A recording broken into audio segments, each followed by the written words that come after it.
બેસાડ્યા. પછી તેનો કાવડ ખભે પડીને યાત્રા કરવા લાગી નીકળ્યો.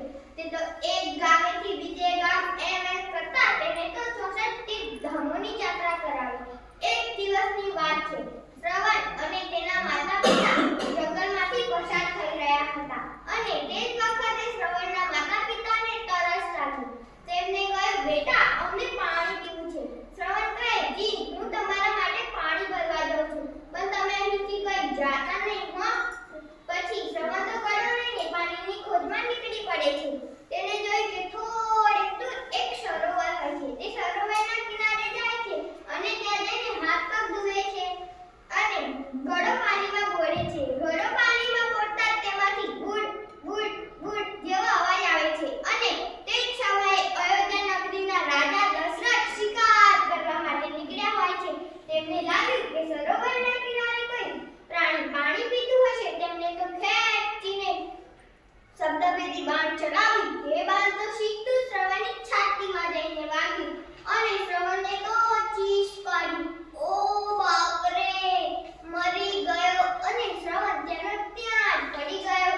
પછી દશરથ રાજાને લાગ્યું કે આ તો કોઈ પ્રાણીને તીર નથી વાગ્યું, પણ આ તો કોઈક માણસનો અવાજ છે. તે તો જ્યાં જઈ દિશામાં અવાજ આવ્યો હતો તે દિશા તરફ દોડવા લાગ્યા. તે તો દોડતા દોડતા સરોવરના કિનારે જાય છે ત્યારે તો જુએ છે કે કોઈ માણસ પડ્યો હોય છે. તે તો શ્રવણને ખોળામાં રહે છે અને કહે છે કે તું કોણ છે? શ્રવણ કહે, મારું નામ શ્રવણ છે. ત્યાં મારા માતા પિતા તરસ્યા બેઠા છે.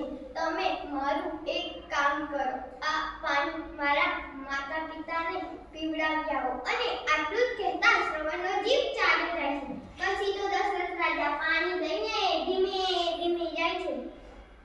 ત્યારે જુએ છે કે શ્રવણના માતા પિતા એક ઝાડની છાયામાં બેઠા હોય છે.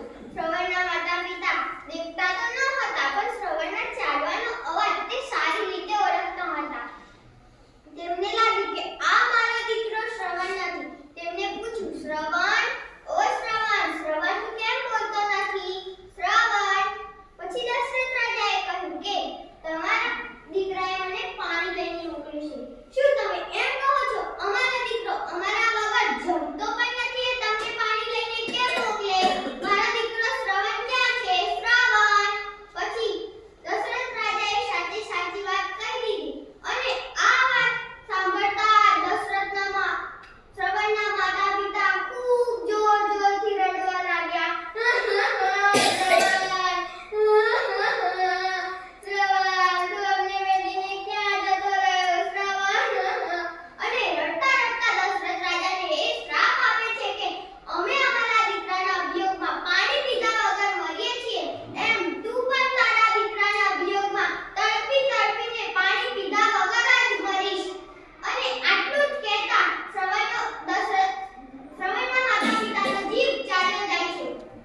અને